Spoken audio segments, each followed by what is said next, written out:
Today I'm going to examine the Integrity Commission's latest annual report, the 2023-2024 annual report.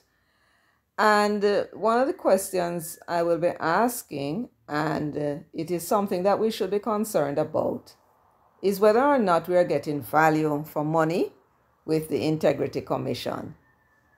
If we are not getting value for money, who is to be blamed?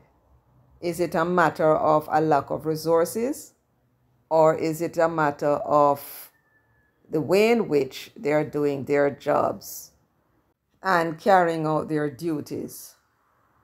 Hello everyone, welcome to Jamaica 411. Thank you so much for joining me today.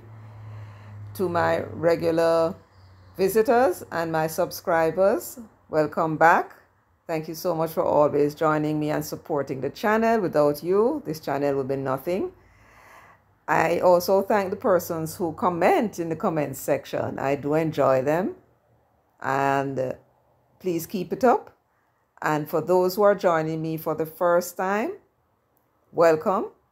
Please go and share the video if you find it informative and you think that it may be of, how should I put it now? Educational to persons who may be wondering about, like the Integrity Commission and so on. I did a previous video entitled Statutory Declaration, You Will Not Believe What We Have Found.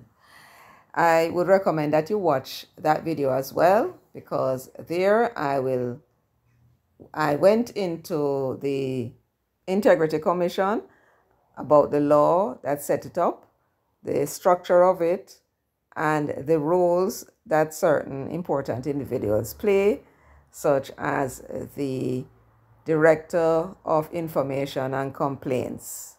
That division is very important. So is the Director of Investigations, as well as the Director of Corruption Prosecution. So you can watch that video. But today, though, I will be going through the annual report to see what it is that they are reporting this year. I know everyone is wondering about this illicit six, since it has become a political football to be kicked here and there to no useful purpose in my view. I will begin with some comments made to the press by some of the members of the Integrity Commission, because it is important to know what it is, what lofty views they have of the job that they are embarking on and the importance. Then we are going to compare what they actually have been doing in the Integrity Commission in relation to their duties, what the law says they are to do, and whether or not they have been carrying out their jobs faithfully according to the law, or whether the discretionary powers that they have been awarding to themselves, whether that discretionary power or powers are sanctioned by the Integrity Commission Act. We are going to be looking into that. So let me get started. Now, before I do, though, I'm going to ask you, if you have not yet subscribed, please hit that subscribe button. You'll see it in the bottom, just below the video to the right. Just press on that button and hit the notification bell. So whenever I upload a video, you will be notified by YouTube, so you can be the first to hop on and hear what it is that I have to say. Also, please share the video, because we need to get the message out. We need to get 2,000 shares this week. Can you do that for me? Yes, I would appreciate it. Each one of you share to 5 or 10 persons or in your groups. I would appreciate that, so we can get the message out. Because a lot of things are being said and some of it is not exactly so. Some information is missing, and my job is to fill in the information so that you can be fully informed as to what it is that is going on in our politics and in our country. So please share, subscribe, and give the video a thumbs up if you like the content. I know sometimes you're so excited and so intent that you forget to give me a thumbs up as well as to leave your comments. All right, I've babbled enough. Let me get on with it now. So here we have Greg Christie. Greg Christie, you'll remember, is the executive director. He is more or less like a CEO of the Integrity Commission. And in January 9 of 2020, he had this to say: "We speak about it in our anti-corruption thrust that we have to get to a place where this notion of two laws must be eliminated, and we have to begin to make examples of lawmakers and our politicians who break the law." You hear that? That was what he said. Okay, remember now, this is January 9, 2020, and he now is promising that we should be making an example of these politicians. No more this two Jamaica business where only the poor man get knocked when he break the law, and then when Mr. Big break the law, him now a way is found to make him get away with it, or nobody seeks to prosecute. And he's promising now that he's going to put an end to that. All right, that's him. Now we come to Mr. Craig Beresford. In July 22, 2020, let me read what the Gleaner says. Newly installed Director of Information and Complaints at the Integrity Commission, Craig Beresford, has said the oversight body will be using the requisite tools contained in the law to ensure full and accurate compliance in relation to the submission of statutory declarations by public sector workers and political representatives. You hear that? And the Gleaner headline was Beresford to ensure compliance of statutory declaration submissions. We now come to a Gleaner headline stating no rush. DPP vows to be thorough in investigating the cabinet. Now, what is that about? Let's find out. So that publication came out Sunday, November 17, 2013. And the call for the cabinet to be prosecuted was made by Mr. Craig Beresford. And it reads, the acting contractor general who recommended that the DPP charge the entire cabinet for its failure to disclose information on contracts. And according to that Gleaner report, Director of Public Prosecutions Paula Llewellyn says her office will apply the usual professional and objective standards in analyzing and researching the unprecedented referral of Cabinet for prosecution by the Office of the Contractor General. And then she went on to say that, told the Gleaner that she would be assembling a team to examine the OCG's referral, but noted that she could give no specific timeline as to when her office would arrive at an opinion on the matter. I can, of course, report that according to this, it says the 13th of March 2013. The one that I read to you was November. So you see how long he was persisting. In this March 13 Gleaner report, it says, earlier this year, Acting Contractor General Craig Beresford referred the entire cabinet to the DPP for criminal prosecution. Of course, the DPP said she's not going to prosecute the cabinet. He's to take it to court and let the court order them to give the information that he needs.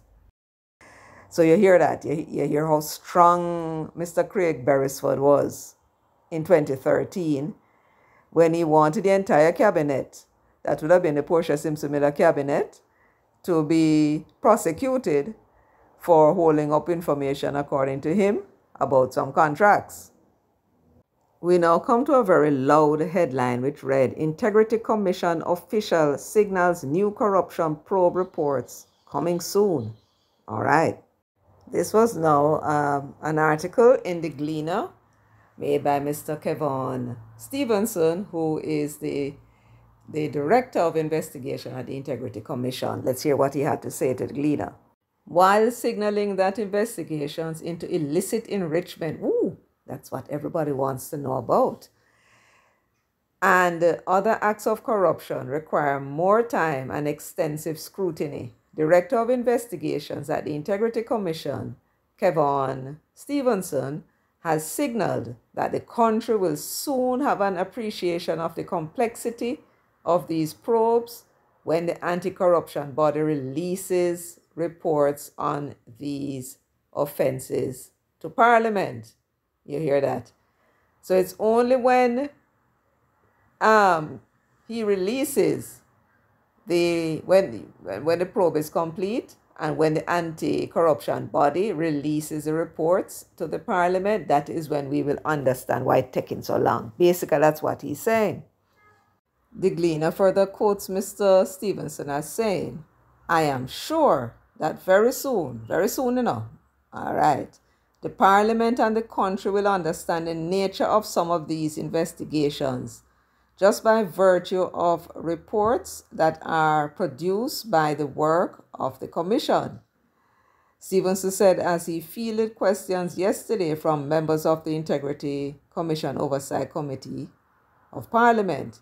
Stevenson did not make reference to investigations into the 6 parliamentarians who are being investigated for illicit enrichment. Justice Minister Delroy Chuck, who is a member of the committee, sought answers on the investigations being conducted by the IC. Now, yes, you cannot speak about individual cases. You can't say you're investigating Tom Brown or Joan Crawford or anybody like that. But I cannot for the life of me understand what all this cloak and dagger business is about discussing any particular case without mentioning any name. But we will soon find out what that is all about, and if the act actually prevents them from even discussing the case without calling names. And finally, I'm going to read for you some remarks that was made by the chairman of the Integrity Commission, who is the former Judge Justice Seymour Panton. Now I'm going to skip over some of these. I'm going to get to some interesting points because he's highlighting, and you can hear in his tone, a very frustrated tone.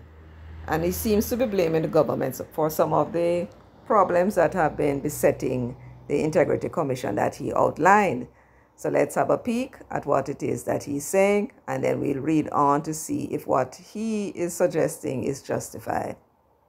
So Justice Panton went on to give a background into the operations of the Integrity Commission, who is required to submit declarations, statutory declarations, to whom, and basically to let us know, how it works. So when the statutory declarations are submitted, they are submitted to the Director of Information and Complaints.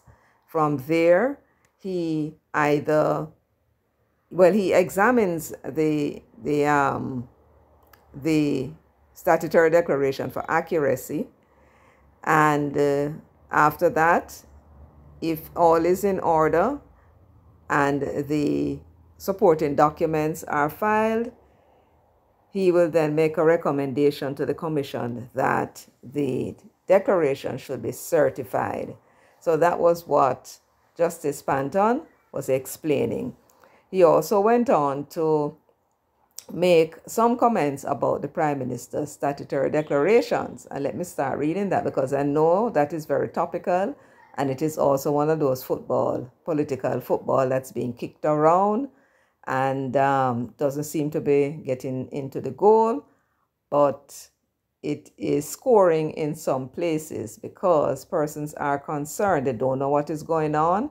And so thankfully, Justice Panton sought to address it. So let me read what he says here.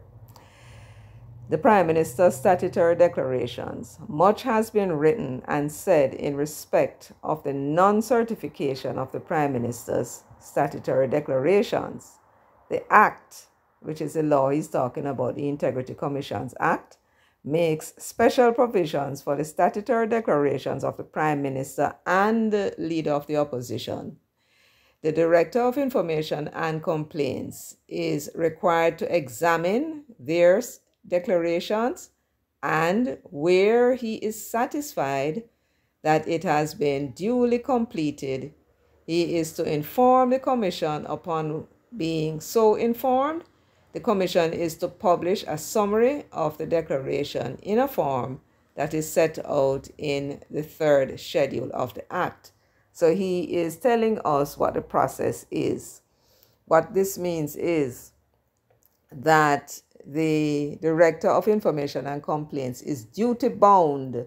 If him don't examine no other declarations for the year, he must examine the Prime Minister's declaration and that of the Leader of the Opposition. He must do it according to the law, because those are the only two declarations that are going to be published. The summaries will be published in the Gazette, and so that we all can scrutinize it, as I did in my previous video. So this is what Justice Seymour Panton is telling us. Now, he said, it must be remembered that to satisfy himself of the due completion of a statutory declaration, the Director of Information and Complaints shall make such inquiries as he considers necessary. The inquiries are aimed at determining accuracy. So he's saying here, when the statutory declarations are submitted to him, he's not just going to stamp, sign, and give you back a copy. No, he has to go through it and check to make sure that what you have there is accurate. If you leave off any information, like, you're supposed to fill in number 10 and you leave that out, and it is necessary, he's going to ask you to complete it because it's not complete. You also need supporting documents for everything that you say in the statutory declaration, and he's going to check. You say you have money in Scotiabank, where's the statement? Or the letter from the bank saying what the balance is. You say you have a property over yonder, where is the title? That sort of thing. You say you have a business that you are managing, or you're a director in, or you're an owner, where is the audited reports? That has to be. And then once you submit everything, it is complete. And then he'll make a recommendation to the commissioners, and then they will ensure that it is certified. He's the one that does the certification. And the commission, they will have it published in the Gazette. He goes on to say, given the restrictions imposed by the Act as regards statutory declarations generally and matters related thereto, I may only say that the processes of the Commission are nearing completion in respect of the Prime Minister's declarations. So he's saying, all right, I can't talk, since me already tell us that the Prime Minister's declaration me I talk about, me can't tell you nothing about it, because the law restricts me from doing so. But I can tell you, though, that whatever it is that we are doing, it is nearing completion. Now, I don't know how he can say that, unless what they're doing is some checks, some independent checking, and they're waiting on information and they haven't gotten it yet. And we're going to go and read further what he has to say, because he's talking to you now and telling you what the obstacles are that they are facing. Let me read it. The Director of Information and Complaints is empowered to make such inquiries as he considers necessary in order to certify or determine the accuracy of a statutory declaration. He's quoting from the law. The Director of Investigation, which is the one who does the investigations now, Mr. Stevenson, has a duty to investigate. That again is the law that he is quoting. Any allegation that involves or may involve an act of corruption, or any allegation relating to non-compliance with the provisions of the Act. So, Mr. Stevenson, who is the Director of Investigation, his job is to investigate whether or not there is act of corruption, or whether or not there is compliance with the law. You must submit your statutory declaration, and you must do it on time, and that's his job. Justice Panton went on to say, it should not be assumed that there is smooth going in the execution of these roles by the two directors mentioned, that is Mr. Stevenson, who is the Director of Investigation, and the Director of Information and Complaints, Mr. Craig Beresford. Those are the two he's talking about now. They face significant resistance from time to time by some individuals as well as some institutions. Those who follow proceedings in the courts would have noted that the Commission had to go to the Supreme Court to get an order for Barita Investments Limited to comply with a request for information. Now we know what is going on.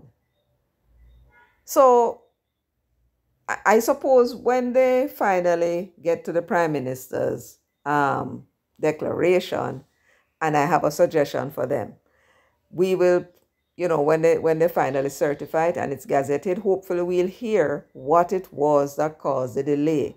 Is Mr. Panton, Justice Panton, hinting that that what may have happened in this case is that he has been asking for information from institutions and they are not giving information? Of course, they're not going to give you any information about their client. How can they do that without a consent form? So we will come to that, and that will be my suggestion, right? We'll come to that. Let me continue reading. I wish to use this medium to urge financial institutions to respond positively and truthfully when the Commission comes calling. It is unwise for them to endanger their licenses or their relationships with internal and external bodies. As indicated in an earlier message, it cannot be business as usual. Now, surely, Mr. Panton, Justice Panton, what you're talking about here? Are you saying that you have the power? Now, this is the reason why, I read all of those other comments that they're making in the public, all these lofty comments about what it is that their job supposed to entail and what it is they're going to do. Because here it is, as Justice Panton is hinting, that these institutions may face endangering their licenses by refusing to give the Commission information on time. And he's saying that his two directors are facing significant resistance, pushback from some individuals and some institutions. So what is he telling us? He's telling us that he has it in his power as a chairman of the Commission, and perhaps under the law, to use his office to force these institutions to comply with their lawful request. In other words, he can make them get into trouble and lose them damn license. My question to you, Justice Panton, is why the hell you don't do it? Why are you coming to complain to us that these people, you can't get the Prime Ministers and other statutory declaration out in a timely fashion because, and can't get your investigations done in a timely fashion because these institutions are blocking you from getting information? What you will tell us that for when you don't tell us now that you have the power to make sure that they do by making complaints wherever you need to make the complaints and make them lose their license? What are you telling us that for? Have you done it? This is my problem with these people of high integrity.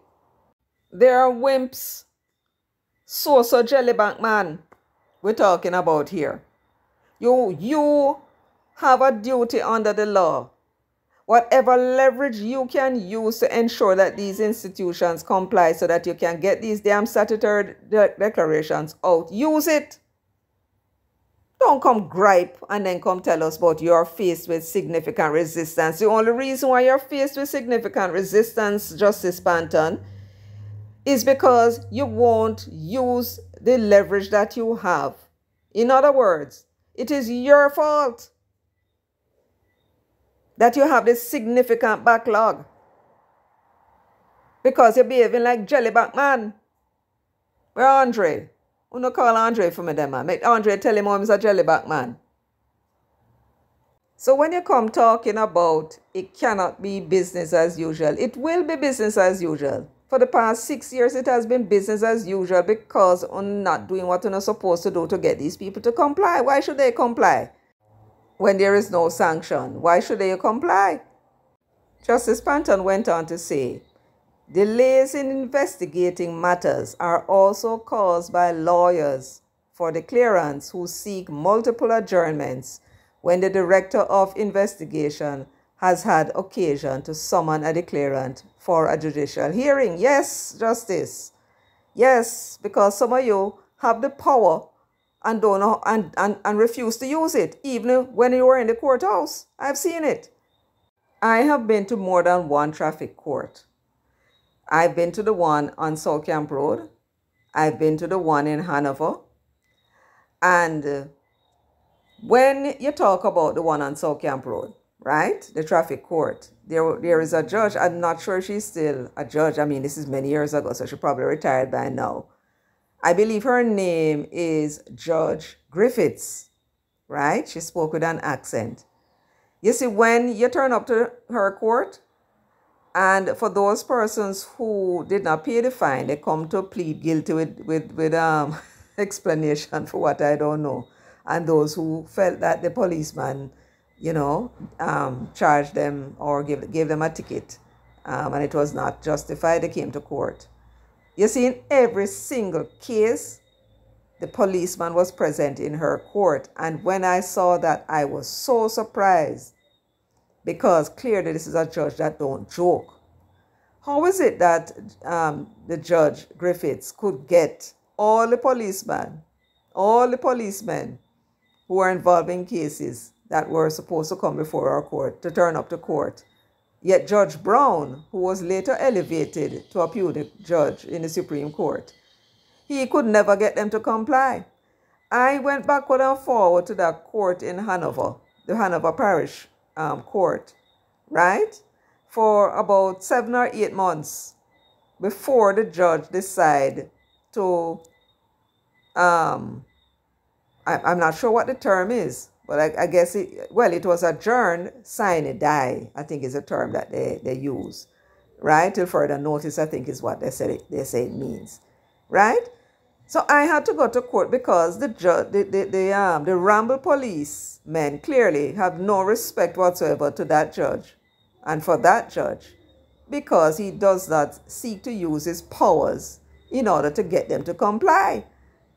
So Justice Panton, I fully understand what you're talking about.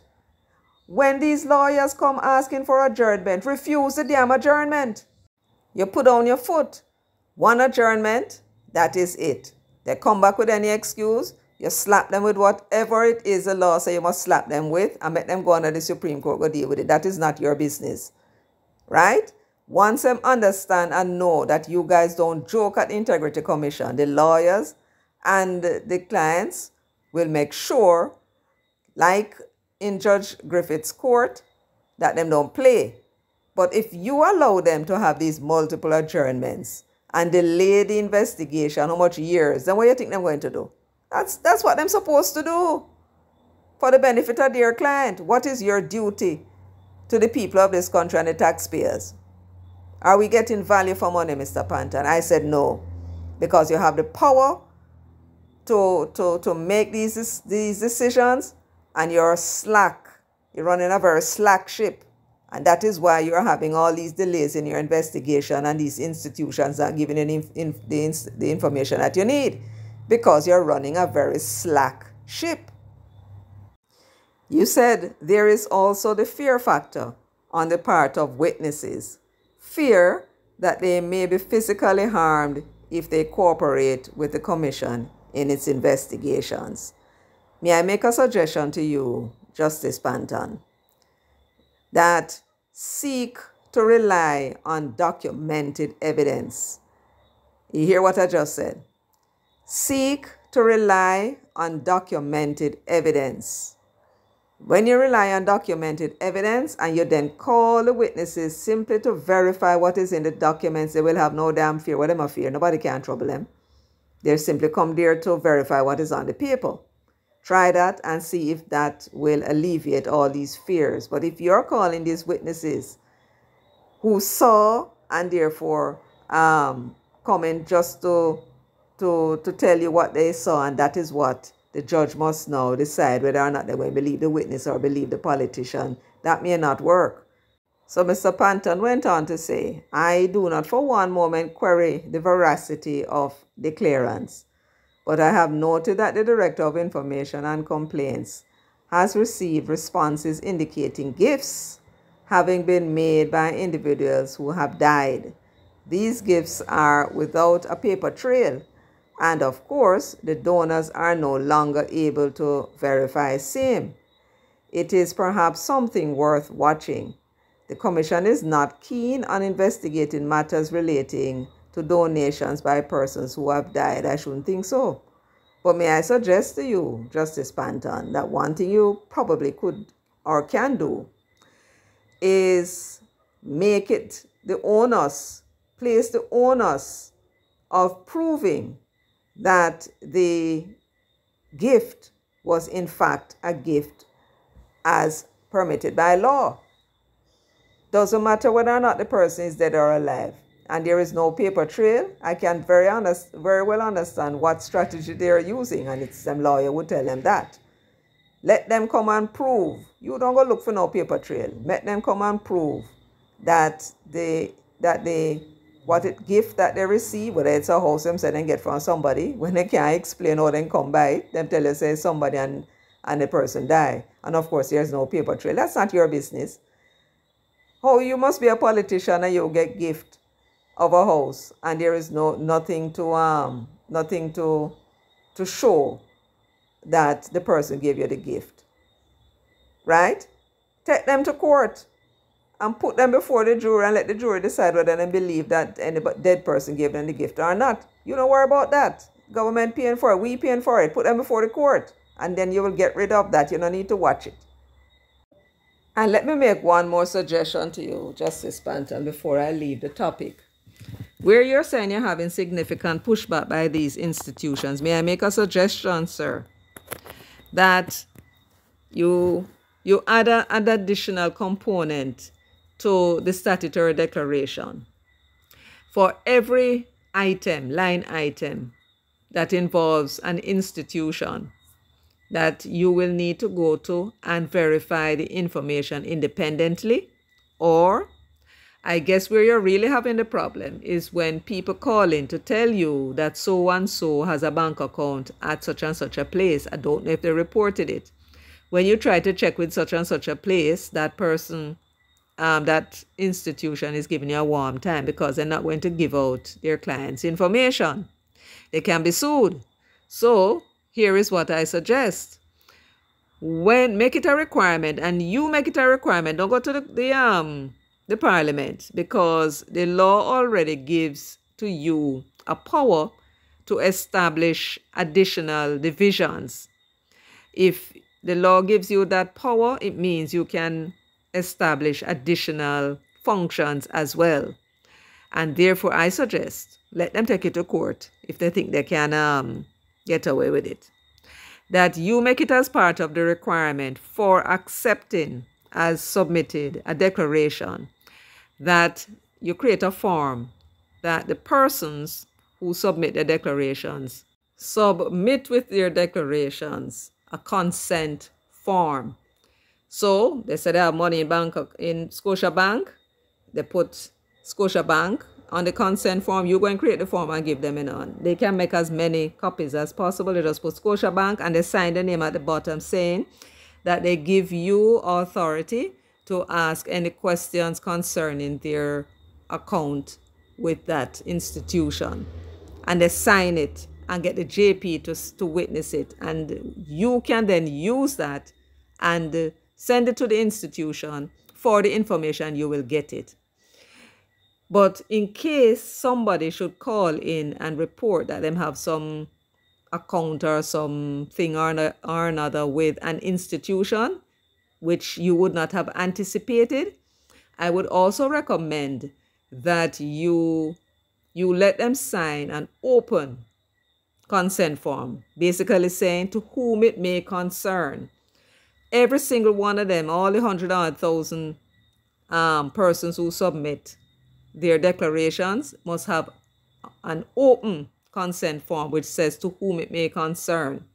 And then it says that I give the Integrity Commission permission to ask these questions about my account. Please cooperate, and so on and so on. They sign it, and the JP sign it. When you have that open consent form now, you can then use that if a complaint comes in from the public and send it right away to the institution. They must get the cooperation. And you can use a consent form and take them to court, right? What you probably want the parliamentarians to do is to impose a heavy fine on any institution that refuses to cooperate with you when you send them something within a specific time. You must make sure a specific time is mentioned. You want to save time 3 days. So if them have to take longer than 3 days, let them tell you that they're going to take longer than 3 days and explain why. That is my suggestion. Where the delays are concerned from these institutions that giving you a warm time. Them don't want to get sued either and pay a pile of money, right? So you need to understand that. So get that consent form thing going and you're good to go. Here, Justice Panton is complaining about misunderstanding of the law by the persons who are prosecuted. And they talk about, he never mentioned the name, but it is the Dwayne Vaz case where he was asked to submit information by a certain time. He failed to do so, was to pay the $250,000, failed to do so, and was prosecuted. It was his fault. But I'm going to just read this other section that I underline just to show you the problems that the Integrity Commission is having. And it is caused by their own failure to use whatever laws they have at their disposal. Let me read it for you. Give another example. In another matter, a declarant, despite many urgings by the Commission, you hear that? Despite many urgings by the Commission. Let me read it again. In the other matter, a declarant, despite many urgings by the Commission, simply refused to file his statutory declaration. Now you understand the reason why I read for you those statements that were being, those lofty, bold, and brash statements that were being made by the director of Craig Beresford, who is the director of Information and Complaints. He didn't want to charge the entire cabinet, right? For what was it?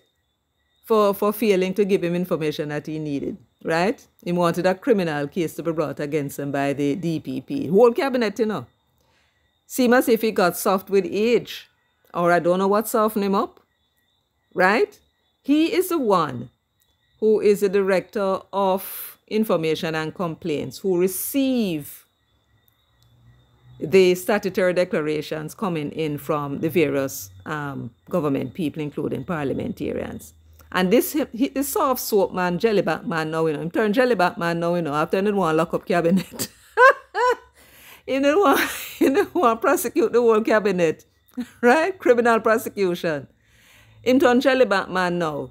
And he is urging, many urgings, to one particular individual to submit the statutory declaration when he has the goddamn law. Beg your pardon. Sorry for my language. But he has the law to use.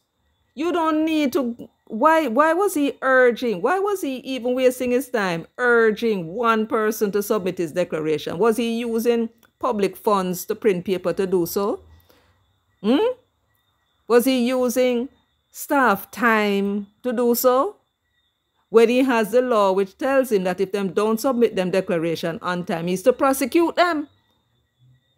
So why was he wasting time with many urgings to this one individual to submit the declaration? Now, you see, whose fault is it now if that person did not submit the declaration?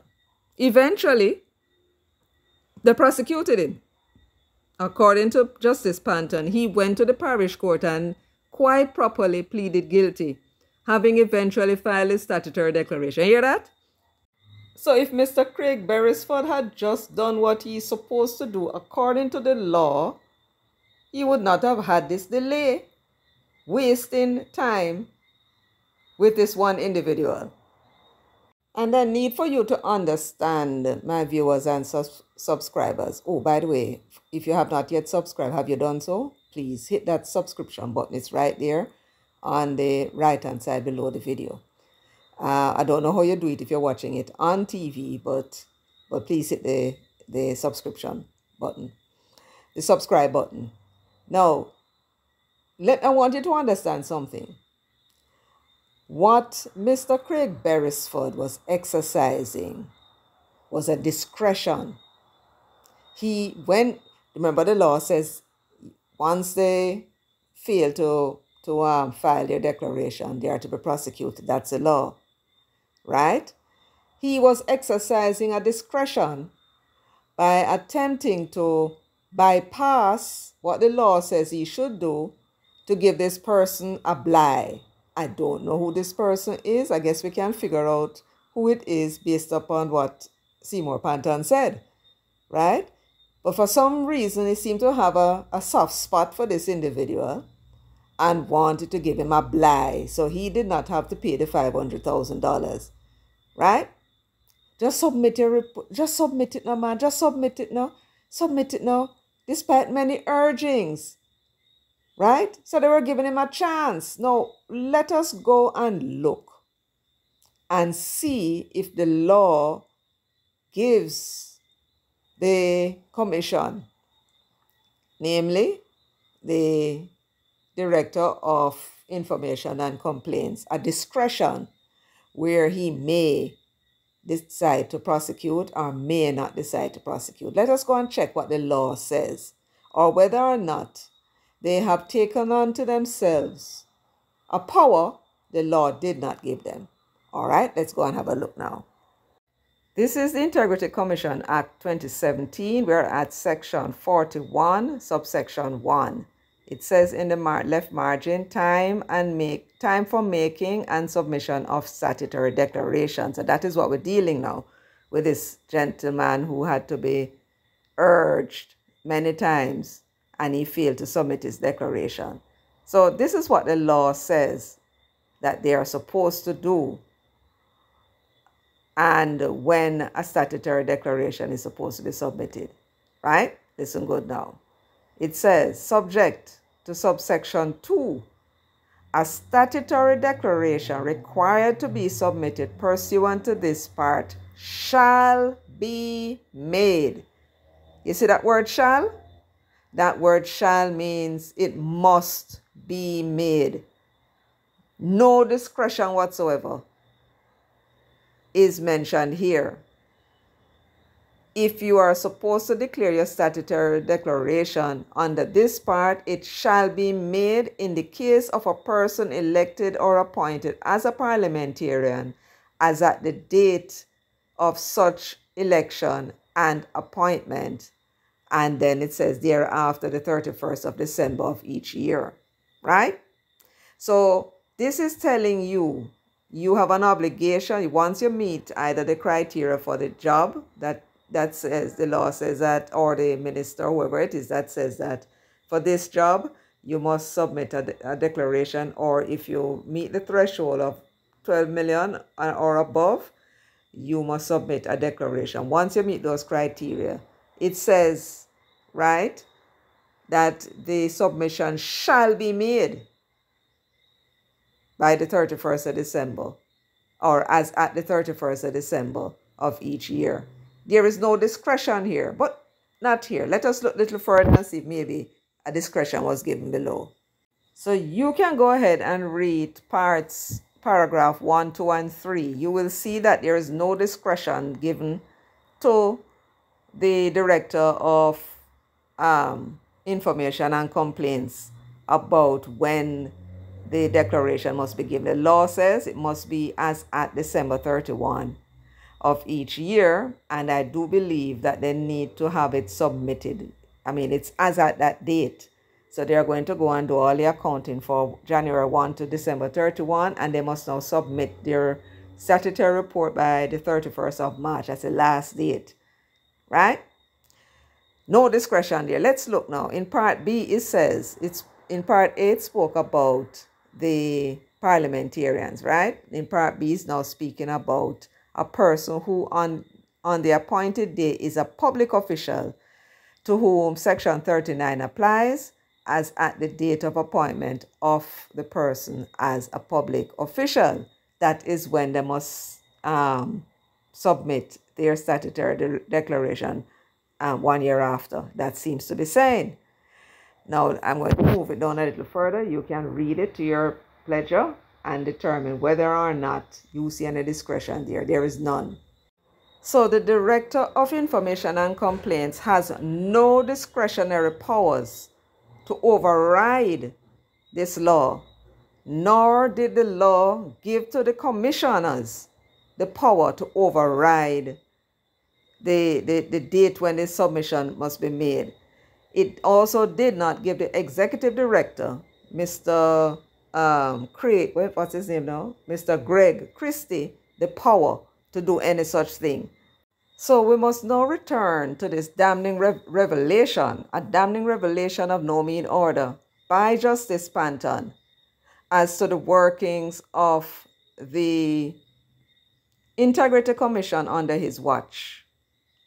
His watch and the day-to-day running of it is by Greg Christie. And you will recall Greg Christie saying on January 9 in 2020 that this business about this two Jamaica is basically what he's talking about is a two Jamaica, where you have one rule for one set of people and another rule for one set of people. He's basically saying that will not happen under my watch. And yet, here is evidence being provided by Justice Panton, right? In the other matter, a declarant, despite many urgings by the Commission, simply refused to file his statutory declaration. Why did they contact that person in the first place to urge them? Is what I would like to know. When the law gave them no such discretion and no such power, they took that power unto themselves, waste the time of the Commission, and then come complaining now that they can't get because you see, I'm going to do another part and we're going to get into the workings or the results of what it is that they have been doing from last year. And you're going to see how this connects with what it is that is happening, why they can't get the more done in the Commission. Right? Who is this individual that they are so sweet on that they should have gone out of their way?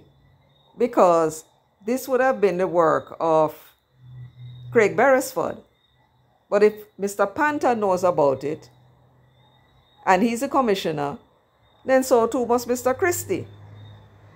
Did they rebuke Mr. Beresford for wasting time?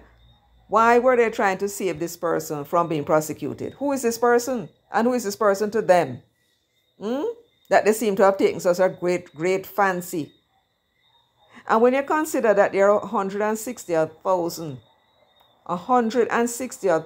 commission statutory declarations filed from 2018 until now, something in the order of 30,000 a year, right? And that represents 70%. What would the rest be? Maybe about 10,000. What are they doing? Are they setting up a call center inside of the Integrity Commission with the staff members calling around those other 30% who did not file and are urging them to file the statutory declaration? Is that what they're doing? I'm sure that's not what they're doing. And therefore, you would have gone out of your way to be urging this one individual to submit their statutory declaration. Why? What is so special about them? What is so special about them, and what is this individual to any of you in the Integrity Commission that you should be bending over backwards to accommodate them? Let's read on to see if Justice Panton offered us any more clues as to why it is that the commission, was so partial to this particular individual. Let me see now. Where should I begin? It says here, let me read from where it says, he went to the parish court and quite properly pleaded guilty. Having eventually filed his statutory declarations, he was now compliant. That does not mean that he was not guilty. Yet, there were comments to the effect that he had been cleared by the commission, and so the commission should have publicly vindicated him. There was no clearing by the commission, and he, by committing the offenses, had only himself to blame for the attendant publicity. There was nothing more for the commission to do. Yes, the commission had gone out of them way, and you see what he said there? He's the one who is to be blamed for, he is the one who should be blamed, right? For the attendant publicity. So this person was upset that they took him to court, or people who were, supporting that person, supporters of that person, whoever it was upset that they took him to court. After all, he did provide the statutory declaration, right? And here is Justice Panton saying that is his fault, right? The publicity that this generated was his fault. So is that the reason why the commission was urging him in the first place? They were aware that this person did not want the publicity, would not want the publicity. And is this the reason why they were bending over backwards to accommodate this person? Because that is what this is. You are accommodating this one person. Great Christy, you broke your promise to the people that you are going to make sure that under your watch, that the law will be equal for everybody. So for that to happen, the 30% of the people who are not filing their declarations, you would have had to have people inside of your office, your staff member, calling up each one of them and begging them and urging them to submit the declaration. And if that is not what is happening, it meant that this person was being treated partially. The question is why? Who is he to you guys? What is going on here? Let me show you just how bad this situation is, just so you understand. This is Section 43 of the Integrity Commission Act 2017. As you can see in the right-hand margin, it says offenses in relation to statutory declarations and punishment without prosecution of offenses in connection with directions. I think that's what it says. Fine print. Let me read what this says, and you will understand what it is that they were doing in this partiality that they were showing to this particular individual. It says at 43, a person who A, fails without reasonable cause to submit a statutory declaration, which he is required to submit in accordance with the provisions of this part, fails without reasonable cause to provide any information as the Director of Information and Complaints may require in accordance with the provisions of this Act, or fails without reasonable cause to attend an inquiry being conducted by the Director of Investigation that he is required to attend in accordance with the provisions of this Act, commits an offense. You see that? It never say may commit an offense, In this case, the person did not submit the statutory declaration. So it is 43(1)(a). Fails without reasonable cause to submit a statutory declaration, which he is required to submit in accordance with the provisions of this part, commits an offense and is liable on summary conviction in a parish court to a fine not exceeding $500,000 or to a term of imprisonment not exceeding 6 months, and the court may make an order mandating the person to comply with the requirement in respect of which the offense was committed. So there is no discretionary power that is given under the law to Craig Beresford, to Greg Christie, nor to the commissioners. No discretionary power. They failed to submit without reasonable cause, and the mere fact that they are urging him, is telling you that the man simply was refusing to submit for whatever reason. And therefore, the minute that he refused to submit, he has committed an offense and you have to take him to court. And they were trying their best to avoid that. Why? So what we have done, this little revelation on the part of Justice Panton, and I wonder if they recognize, all three gentlemen, that what they're describing to us is in itself an act of corruption on their part. This is Craig Beresford breaching the law that he's duty bound to follow. And we don't know that this is something, this facility that they are provided to this one person is provided to others. You have no discretionary power. And basically, by giving this example, you have exposed something about what it is you guys have been doing in the Integrity Commission, which in itself is unlawful. How are you different from somebody who is corrupt? Gentlemen, tell me. We can't give these matters to the police because they're corrupt to the core. So we went out and we looked for people to appoint. We give the job to the Governor General, who is non-political, and said we're going to be able to fix this problem. You all come dripping and drowning in integrity, and yet we are not getting any better results. Had this been the police, and the police call you in with your lawyer and him ask you 2 questions, and him finish asking questions and him write down his statement, straight to the prosecutor, gone. So you guys are badly failing. Badly. Anyway, folks, I'm going to end it here, and I will have another part for you when I actually look deeper into the report in terms of what it is that they have been doing for the past year and for the past 6 years that they've been in existence. Thank you so much for listening to me.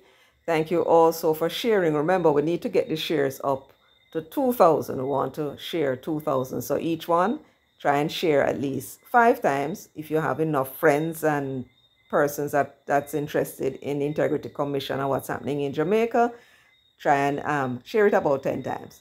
So please, once we get the message out, people will understand this part, because I don't think that anybody had noticed what it is that Seymour Panton had actually said and how he's actually, made some hell of a revelation, if I may say so. Anyway, that's it for today. Remember to share, like, and subscribe, and leave your comments. So until next time, walk good.